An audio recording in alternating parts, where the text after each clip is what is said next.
Vamos sentar, irmãos.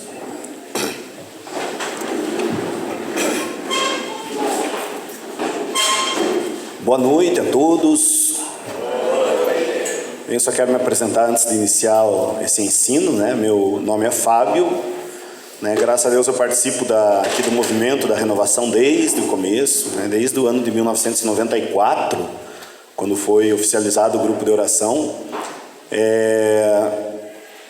Tenho um amor muito grande pela renovação carismática, porque foi ela que me mostrou o caminho do céu. E assim, sei que esse chamado que Deus fez para mim, assim como São Paulo diz na carta aos Romanos, ele é irrevogável, né? Ou seja, Deus nos chama sempre, né? O chamado de Deus, ele não tem prazo e validade, ele é eterno. Tudo que Deus faz é eterno. E tudo que Deus faz, eu sei e sabemos pela nossa fé que é muito bom. Só que hoje nós vamos estudar um pouquinho, e eu digo assim estudar, porque eu acredito que será mais uma aula do que uma pregação, o que eu vou fazer hoje para vocês, o que eu senti no coração para de falar com vocês. O que nós vamos estudar hoje, gente, é sobre o pecado. Então eu queria que vocês já anotassem aí o título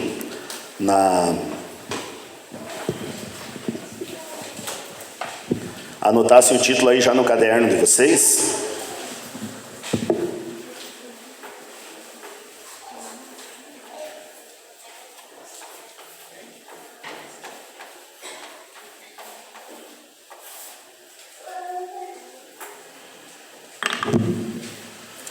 O pecado,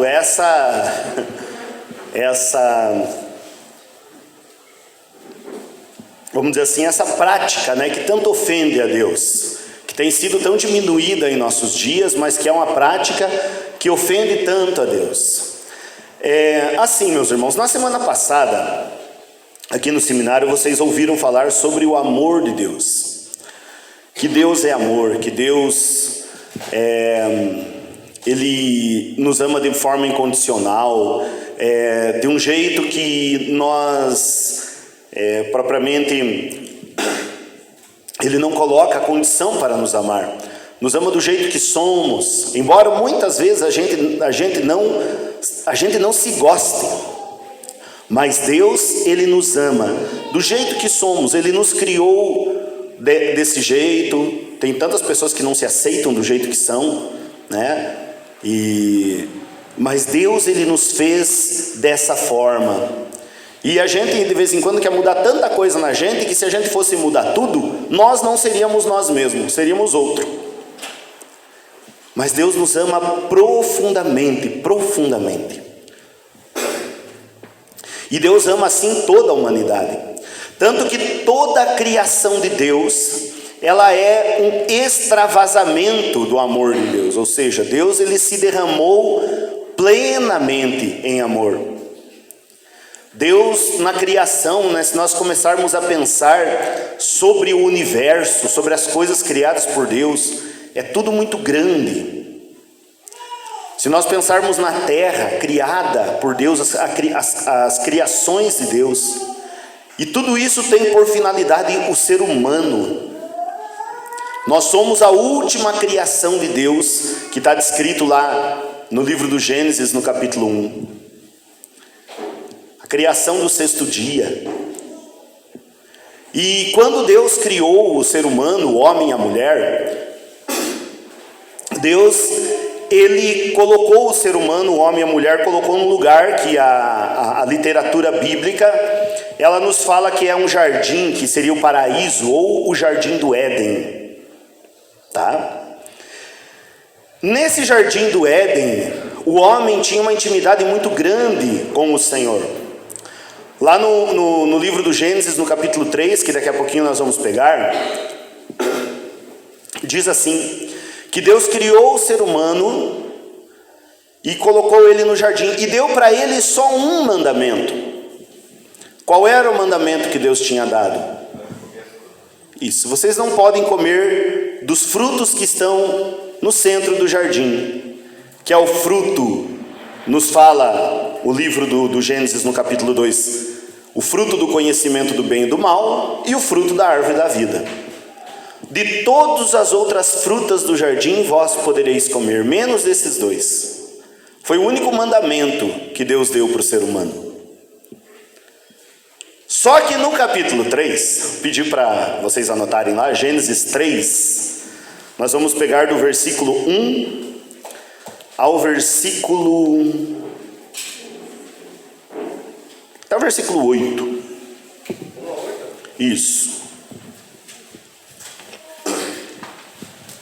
Bíblia Ave Maria, página 51.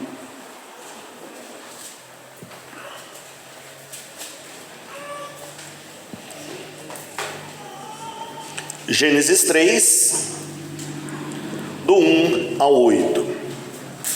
Podem anotar, podem pegar nós. E o título dessa passagem é A Culpa Original, ou O Pecado Original. Diz assim, eu falei página 51 para quem tem a Bíblia, edições da Ave Maria. Se não for edição Ave Maria, daí é outra página, não foge do conhecimento. Mas diz assim: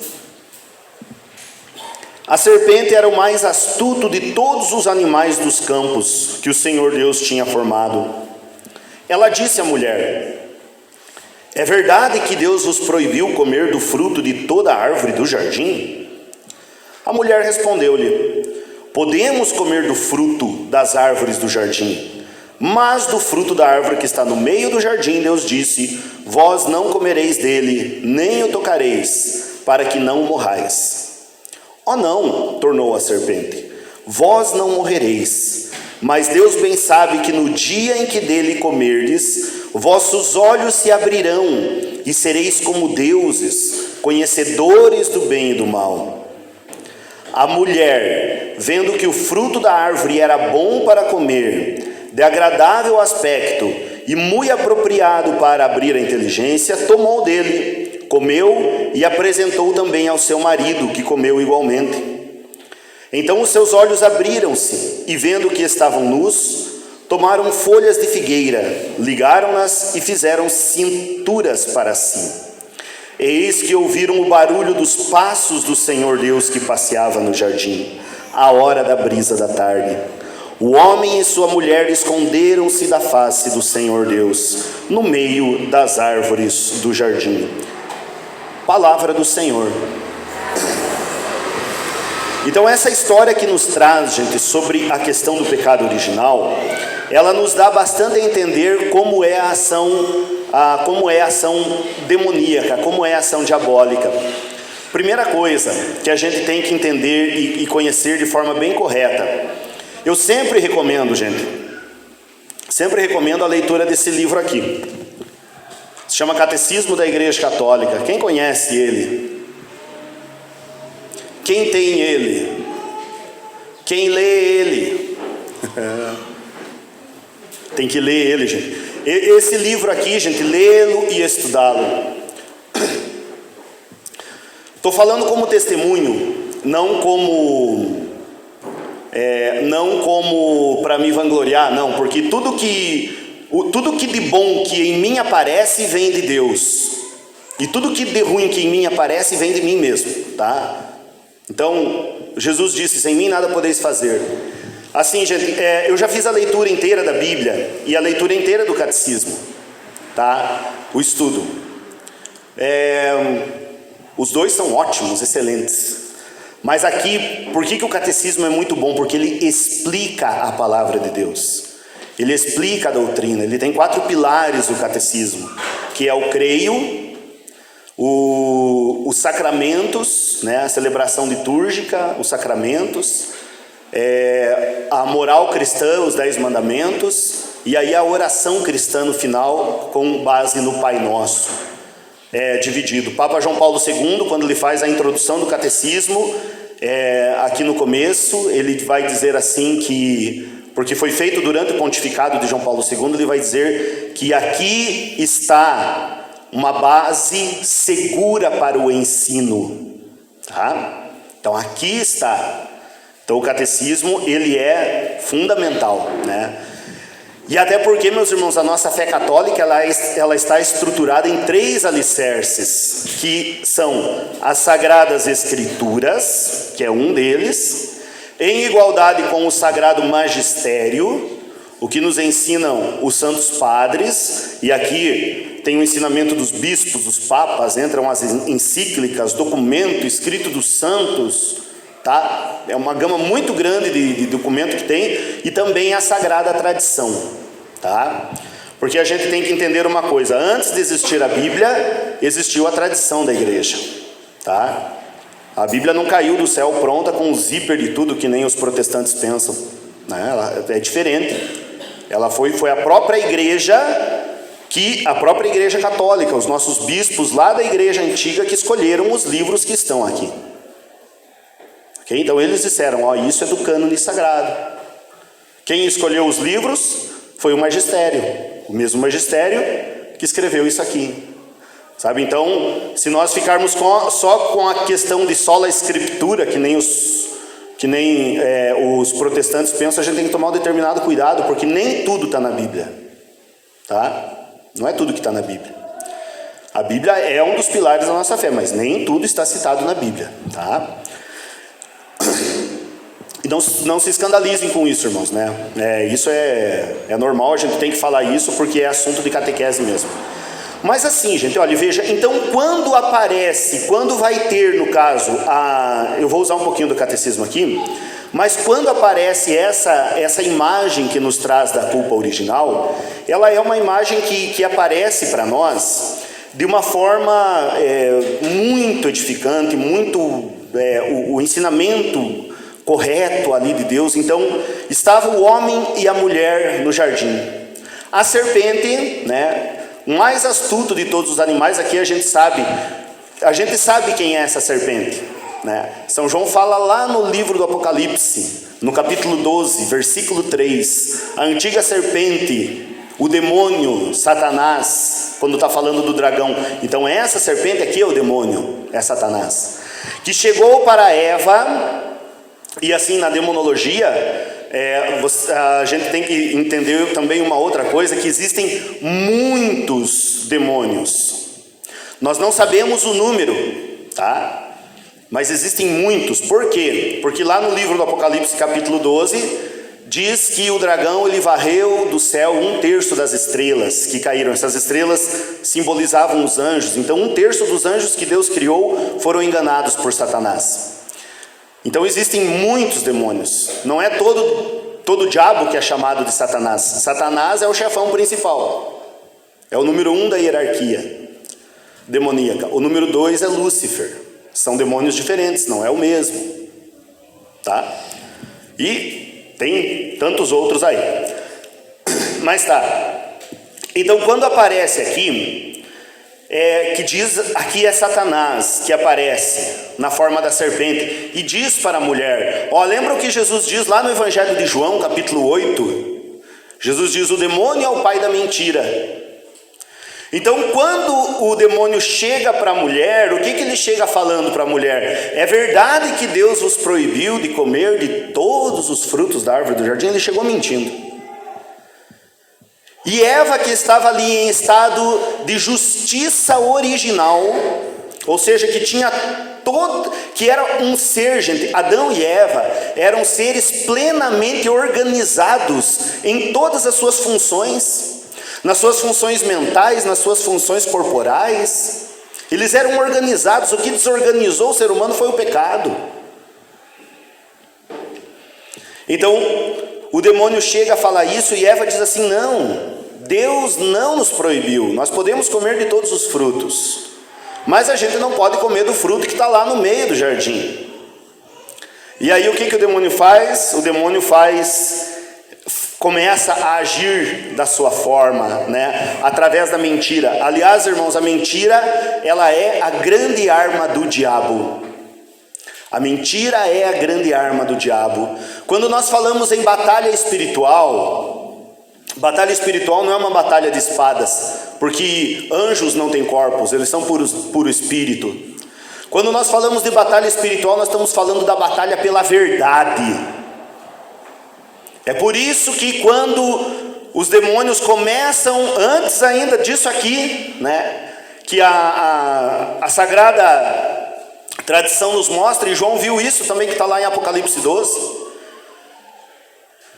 que quando os demônios começam a se colocar no lugar de Deus e a tentar se tornar como deuses, que é o primeiro pecado, é por isso que vai ter um anjo de hierarquia inferior, chamado Miguel, inferior na hierarquia, mas superior no amor, que vai dizer quem é como Deus. Esse anjo, ele fica responsável de ser quem? Aquele que luta pelo Senhor. Mas como que é lutar por Deus? É lutar pela verdade. É lutar pela verdade, a verdade do Evangelho. Continuando aqui, meus irmãos. Então, o demônio começa a mentir para a mulher. Não, olha, Deus bem sabe que no dia em que você comer, vocês serão como Deus, os seus olhos se abrirão, vocês serão conhecedores do bem e do mal. Como que se chama isso que o demônio fez para Eva aqui? Tem um nome, tá? Existe um nome na espiritualidade bem comum que a gente diz.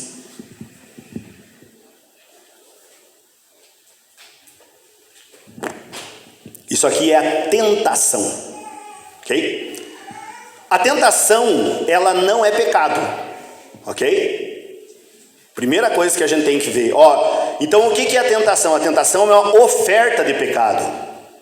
O que o demônio ofertou para a mulher? Não, seus olhos se abrirão, vocês serão conhecedores do bem e do mal, serão como deuses, né? Ele embrulhou lixo com pacote de presente. Como uma vez fez um homem lá nos Estados Unidos, que tinha greve dos lixeiros nos Estados Unidos, lá na cidade de Nova York. E se sabem que nos Estados Unidos, muitas vezes as pessoas, quando querem se desfazer de algum móvel, eles deixam na frente de casa, porque geralmente tem bastante imigrante que pega os móveis que tem e levam para casa, porque eles não se desfazem de móveis ruins. Muitas vezes se desfazem de móveis bons, é que não tem mais espaço na casa para tanto bengo, né? Então o que ele fez? Ele pegou os lixos que estavam amontoando muito dos lixos da casa, pegou, empacotava nos pacotão de presente, fazia bonitão aquele lixo e deixava lá na frente. A casa dele estava limpa lá na frente toda a vida. O doutor pegava aqueles pacotes de lixo, colocava nos carros e ia embora. Bem igual o diabo faz. Ele pega o lixo, ele embrulha um lixo com um pacote de presente e faz parecer aquela coisa ali a coisa mais gostosa do mundo, a coisa mais atraente do mundo, a coisa mais sensacional do mundo. E o demônio é muito astuto, meus irmãos. O demônio é muito astuto, por quê? Porque o demônio, e essa imagem que traz lá no Apocalipse, capítulo 12, que eu falei para vocês, anotem essa palavra, faz um favor ali. Apocalipse 12, versículo 3. Aqui vai falar do dragão. E diz lá, nós não vamos pegar essa citação aqui, mas eu só vou comentar com vocês. E diz assim, Apocalipse 12, versículo 3. Lá fala desse dragão. E esse dragão, meus irmãos, como que é narrado no Apocalipse? É narrado assim, que ele tinha 10 cabeças. Tem 10 cabeças. O que quer dizer 10 cabeças? Que ele é muito astuto, ok? Ele é muito astuto, então ele sabe nos enganar. O demônio, ele não consegue ler os nossos pensamentos, mas ele consegue adivinhar ele observa os nossos movimentos. Por isso que de vez em quando é bom a gente falar menos, sabia? Até para a gente enganar o diabo, a gente precisa falar menos. Por isso que a igreja zela tanto pelo silêncio ao longo da tradição. E outra coisa, meus irmãos, que é importante, eu acho importante falar para vocês, é assim: o demônio existe, ok? Aqui no Catecismo da Igreja Católica, lá na parte final do Pai Nosso, quando diz assim, não nos deixeis cair em tentação, mas livrai-nos do mal. Quando o Sagrado Magistério da Igreja fala sobre isso, ele diz assim, que o demônio ele não é uma personificação do mal. Por quê? Porque teve uma heresia na igreja nossa moderna de hoje, e tem muita gente que acredita nisso ainda, infelizmente, chamada teologia da libertação. E a teologia da libertação é uma praga que teve na igreja, que surgiu no meio da igreja, e graças a Deus ela parece que está perdendo força, assim, ao longo de muito tempo. Mas assim, muitos padres, infelizmente padres, e algumas pessoas falavam que o diabo não existe. O que existe é o demônio da droga, como se a droga fosse o mal, como se a bebida fosse um mal, né? O vício em si fosse um mal. E o catecismo da igreja vai dizer assim, que o demônio ele existe, ele é uma pessoa, okay? Ele é uma pessoa angelical, ele é um anjo decaído. Então, meus irmãos, quando se fala de diabo, o chifronésio existe, tá? Vocês não tenham dúvida disso. Se o diabo não existir, meus irmãos, que sentido que tem a nossa fé? O próprio Evangelho vai dizer assim, o apóstolo João vai dizer assim, que Jesus veio para destruir as obras do demônio. Se o demônio não existe, então a vinda de Jesus para a terra foi em vão. E é importante a gente falar isso, claro. Nós temos que tomar muito cuidado com a questão do demônio no seguinte sentido: nem tudo o que a gente acha que é do demônio é do demônio. A gente tem que tomar um cuidado nisso, né? E assim, mas a gente não pode ignorar a existência dele. São duas coisas que ele gosta: a gente colocar ele no lugar de Deus, dá muito poder para ele, e a gente também não dá importância nenhuma para ele, porque daí é como a gente deixar a casa aberta e sair de casa. Não tem ladrão, então, né, tá tudo tranquilo aqui. Ele entra lá e faz uma festa. Tá? Então nós temos que tomar um determinado cuidado para isso, não endeusar o diabo, mas também não ignorar. Nós temos que saber que ele existe e que ele é uma das fontes. Ele é o tentador, ele é um daqueles. E a principal ação do demônio, gente, é justamente essa: é nos separar de Deus. A principal ação do demônio não é possuir um corpo de uma pessoa, né? Na verdade ele não possui o corpo, né? Ele possui a parte da alma da pessoa. A principal função do diabo não é isso. Às vezes acontece, mas a principal função do demônio é nos desviar do caminho do céu. E Deus permite que nós sejamos tentados. E também Deus permite que nós sejamos tentados, mas assim, irmãos, também nós não devemos ficar questionando a Deus por isso. Deus é plenamente sábio. Nós devemos tentar aprender com Deus. É um mistério, né? Um mistério do mal e da iniquidade no mundo. Por que Deus permite? Né? Mas nós sabemos que Deus só permite o mal porque Ele pode do mal tirar um bem maior. Depois, se der tempo, comento um pouquinho mais sobre isso. Então veja aqui, a tentação chegou. A tentação chegou para Eva, e Eva viu: nós comer esse fruto aqui vai ser o suprassumo, né? Vou bigodear esse negócio aqui, sair uma deusa daqui, né? E comeu o fruto e deu também ao seu marido, e comeu. Eu não sei de onde eu acredito que o pessoal tira a imagem da maçã por ela ser um fruto de bela aparência, mas a Bíblia em momento nenhum fala que é maçã, né? Vocês podem ler os 3 primeiros capítulos aqui que vocês vão perceber isso que eu estou falando. E nas pinturas clássicas também a gente vê muito o pessoal desenhando uma maçãzinha lá como fruto proibido. Tá, mas acredito pela bela aparência. Então Eva comeu e deu também a seu marido. E aí veio a desgraça, gente. Entrou o pecado no mundo. Esse pecado, meus irmãos, ele é chamado de pecado original. E o pecado original, o catecismo ele nos ensina que ele é transmitido a nós por meio de uma questão hereditária. Os primeiros pais pecaram, então toda a humanidade pecou. Para nós veio como herança. Nós não cometemos o pecado original, mas nós somos afetados pelo pecado original. A humanidade toda, infelizmente, foi afetada por isso. O catecismo da igreja diz assim, gente, que o ser humano, isso aqui foi uma desgraça, gente. Então veja que na hora que, como diz ali no versículo 6 em diante, né, que a mulher toma dele e dá ao seu marido, diz lá, logo os seus olhos se abriram.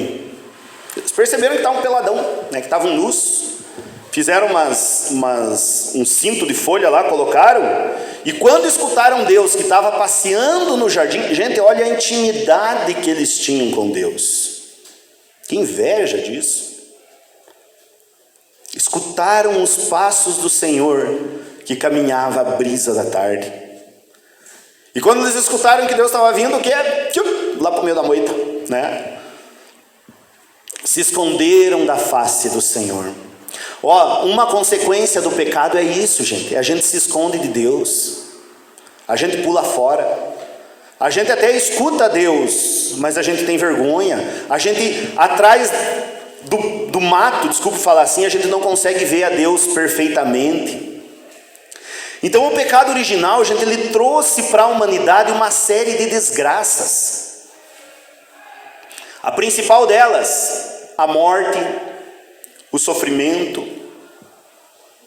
Os teólogos, eles falam assim, eles não sabem, porque o catecismo ele ensina de uma forma resumida, que Deus não criou o homem nem para a morte e nem para a doença.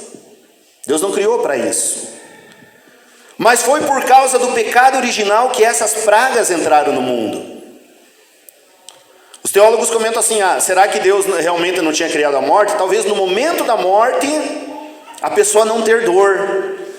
Talvez os teólogos comentam dessa forma. A questão da doença também, a isenção da dor. Veja uma coisa aqui, gente. Quer ver? Anotem aí, Catecismo, parágrafo 400. Tá?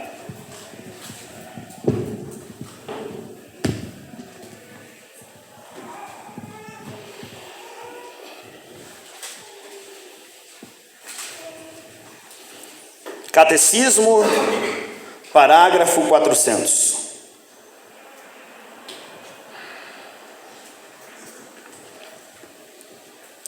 Aqui está falando, gente, logo após o pecado original, o que aconteceu com o ser humano? Olha, então diz assim, a harmonia na qual estavam o homem e a mulher, estabelecida graças à justiça original, está destruída.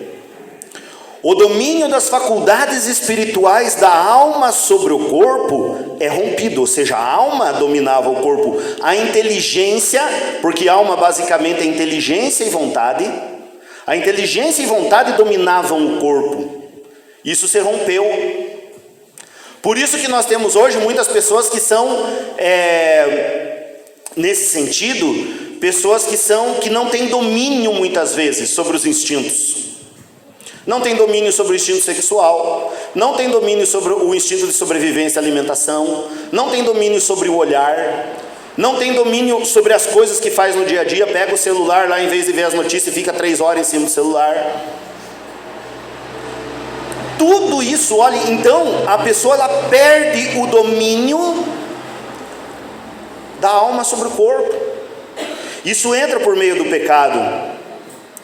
A união entre o homem e a mulher é submetida a tensões após o pecado original, né? Então aí, você que é casado, você tem tensões no seu matrimônio? Sim ou não? Seu casamento de vez em quando passa por uns perrengues meio problemáticos? Sim ou não? Culpa do pecado original. Irmãos, vai até o final da vida a gente lutando contra essa praga. Veja, suas relações serão marcadas pela cupidez e pela dominação. As relações entre o homem e a mulher, questão da dominação um sobre o outro. Não tem um pessoal que é meio louco de ciúme, né? Que faz de vez em quando a mulher não pode conversar no celular. Tem uns homens que são doentes de ciúme. E de vez em quando tem umas mulheres que são assim também.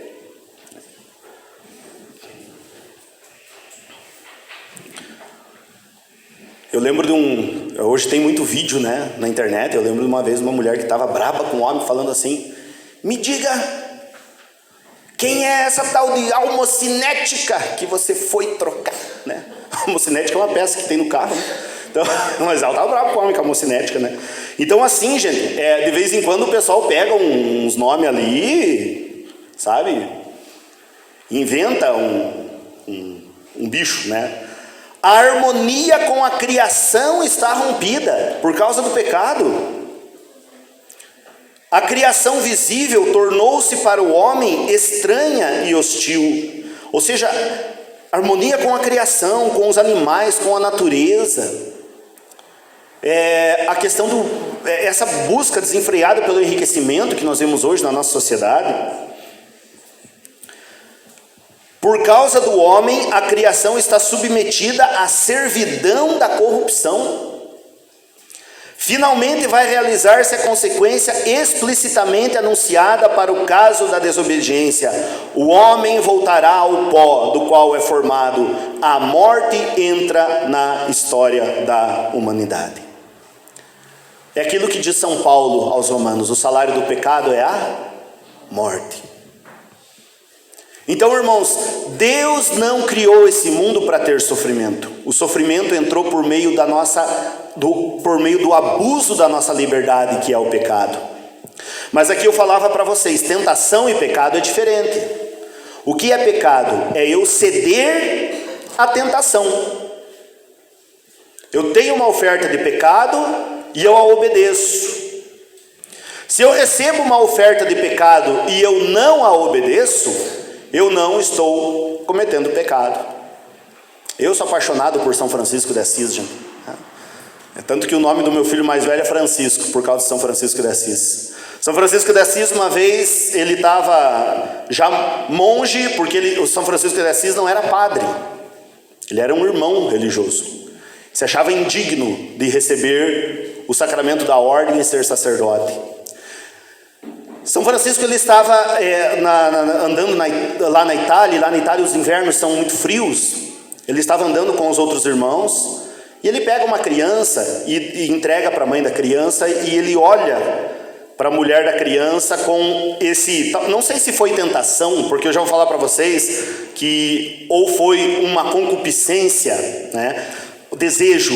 Ele olha para aquela mulher e ele tem uma tentação com aquela mulher, de se unir àquela mulher, a mãe da criança. E o que ele faz? Ele pega a roupa dele, no meio da neve, tira o hábito e se joga pelado na neve, para combater o pecado. A gente o cara parece doido, né? Parece doido, mas é santo. Tanto que os outros santos que vieram após São Francisco, que tiveram a graça de revelações particulares, que a gente não é obrigado a acreditar em revelação particular, tá? Assim, desde que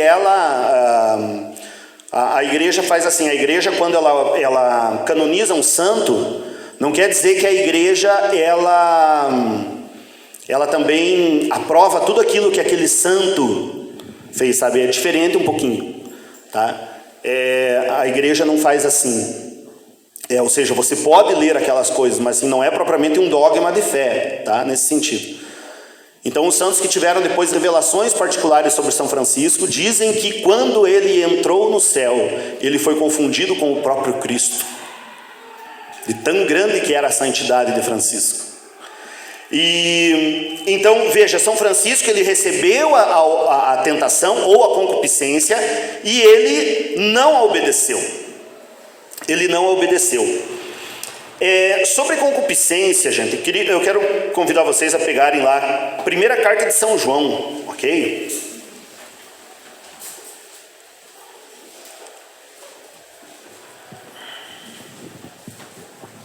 Lá no finalzinho da Bíblia, página 1550.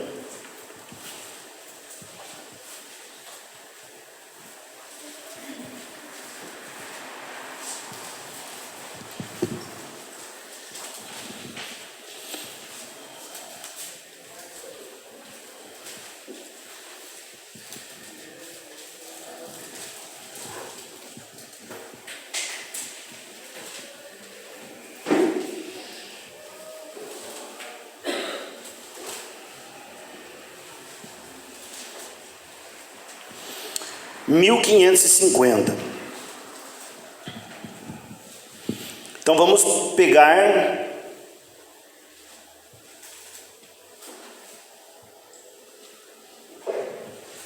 a partir do versículo 8, 1 João, capítulo 1, versículo 8.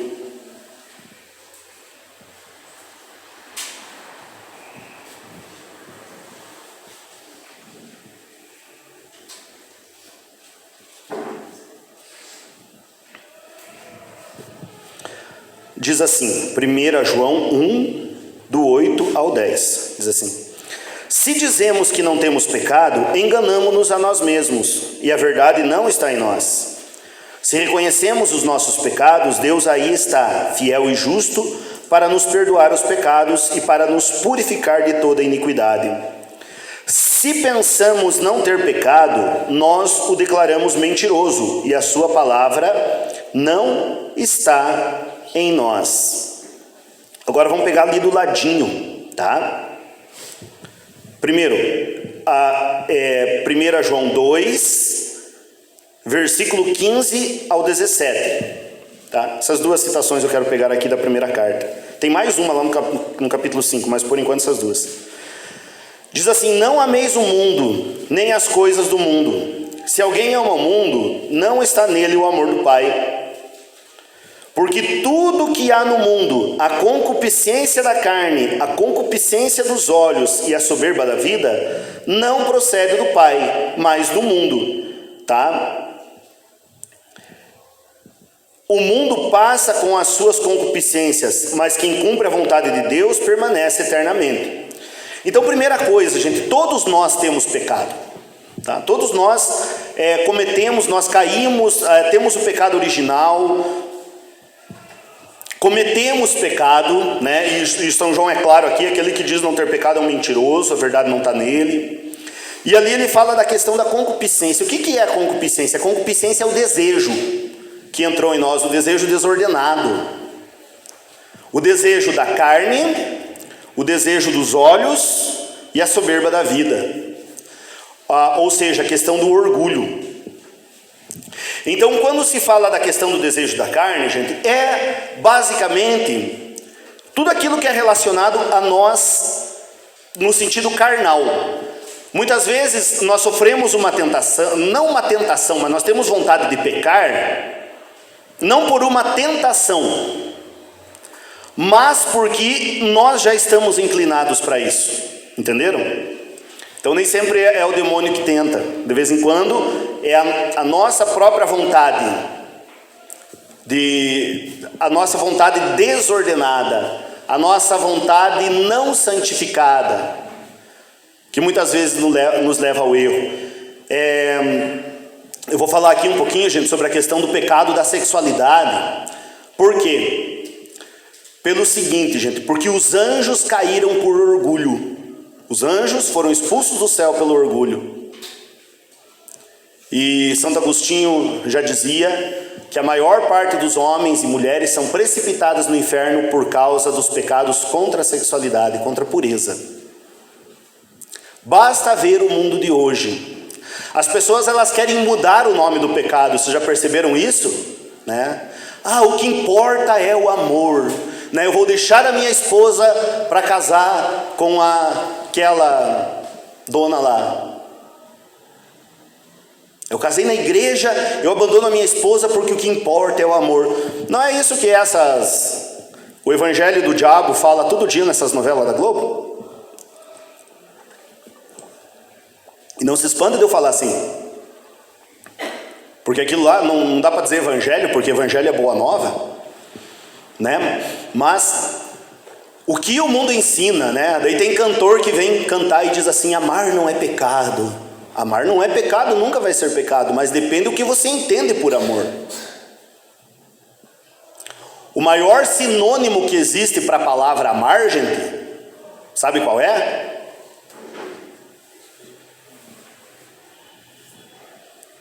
Sofrimento. Não se engane, não é prazer. Quando eu amo uma pessoa de verdade, eu sofro por ela. Mãe, você lá quando o teu filho está com febre de noite, você tem que trabalhar no outro dia, você não levanta lá e vai cuidar do filho, e entra no banheiro com o filho, no chuveiro lá, para baixar a febre da criança, porque isso é amor, é um sacrifício. O amor, gente, ele é provado pelo sacrifício, não pelo prazer. Estão dando o nome hoje de adultério de amor. Não, adultério não é amor. Prostituição não é amor. Tá? Então isso, o que é, gente? Isso são formas de você mudar o nome do pecado. Falam bonito, né? A mulher tem direito de interromper a gravidez. Não é interromper a gravidez, mas é aborto, é assassinato de um inocente. Daí cria uns nomes bonitinhos. Em nome do amor, eu me separei da bruaca para casar com a princesa, né? Não é assim que passa a imagem? Ou eu me separei, né? As mulheres falando, né? Me separei do Shrek para casar com o príncipe encantado, né?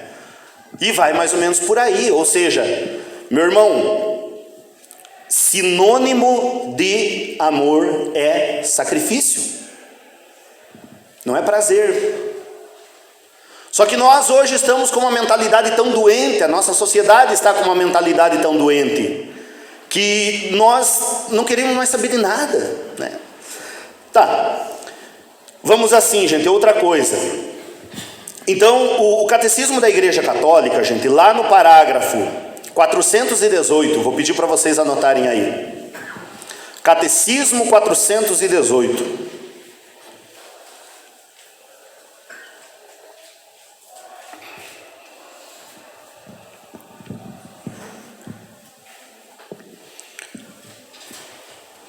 Ele nos traz algumas consequências do pecado original. Primeira delas, a natureza humana ela é enfraquecida em suas forças. O cansaço. Ok? Então a fadiga do dia a dia, do trabalho, aquilo que Deus disse para o ser humano, você comerás o pão com o suor do teu rosto. Então veio essa questão da fadiga. Segundo, a submissão à ignorância. Gente, veja que coisa absurda que nós temos hoje.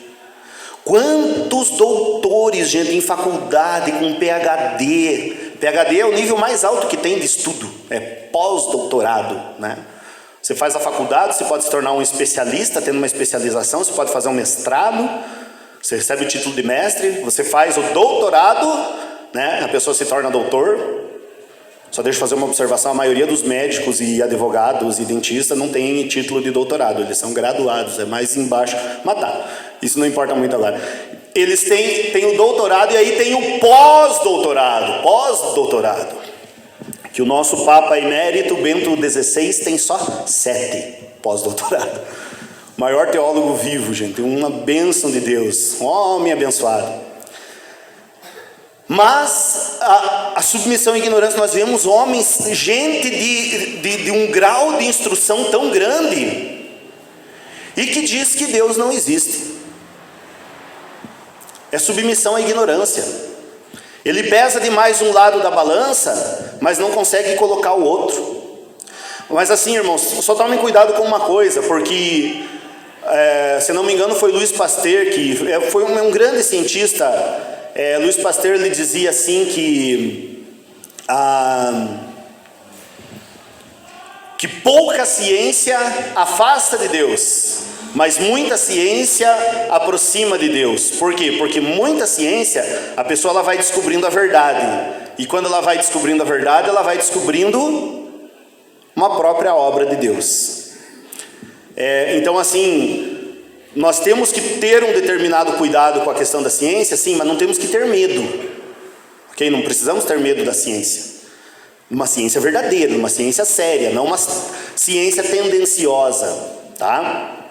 O próprio catecismo vai dizer no começo que a pessoa que faz uma busca sincera por qualquer conhecimento que seja verdadeiro, é como se o próprio Deus pegasse em sua mão e o conduzisse. E isso é tirado do documento do Concílio Vaticano II, Gaudium et Spes, que fala essa citação. Mas assim, gente, então aqui a questão, né, a submissão à ignorância. Então, quantas pessoas, gente, que ficaram, no caso, com essa questão da ignorância, e em todos os sentidos, a ignorância sobre Deus. Esses dias uma aluna minha perguntou assim para mim: professor, já viu aquele texto Deus de Spinoza? Eu falei: olha, eu acho que eu já vi, mas eu não me recordo, vou dar uma olhada e vou falar para você. Daí eu fui ver o texto do Deus de Spinoza. Gente, assim, eu não sei qual é a área do Spinoza, ele acha que é mais da área da filosofia, não sei, não tenho certeza. Mas o texto dele sobre Deus, horrível, gente. Ou seja, uma pessoa que... Vocês já viram que tem gente que estuda uma coisa, a pessoa estuda filosofia, dela quer dar palpite na teologia? O que vai dar do palpite dela? Não vai dar nada. Quem estuda filosofia, sabe de filosofia, não de teologia. E eles querem dar palpite nessa área. Né? Eu conheço lá de motor de carro, eu sei tudo do motor do carro. Bem, o que eu vou fazer? Eu vou te recomendar uma dieta. Está vendo que a coisa não bate? Então, tem muito cientista que ele é entendido na área dele, mas não em teologia. Esses dias eu vendo na internet, lá vi assim, 10 atores que acreditam que Deus não existe. Grande coisa. Eu não vou nem perder tempo de ler, desculpe, né, de ler um esterco desse. Ainda mais ator, né? Esses atores aí, pelo amor de Deus, a maioria deles, né, gente, os papéis que fazem aí, eu não entendi nada de religião. O que ele vai palpitar sobre religião? Vai perguntar para o padre, vai perguntar para o bispo, para o papa,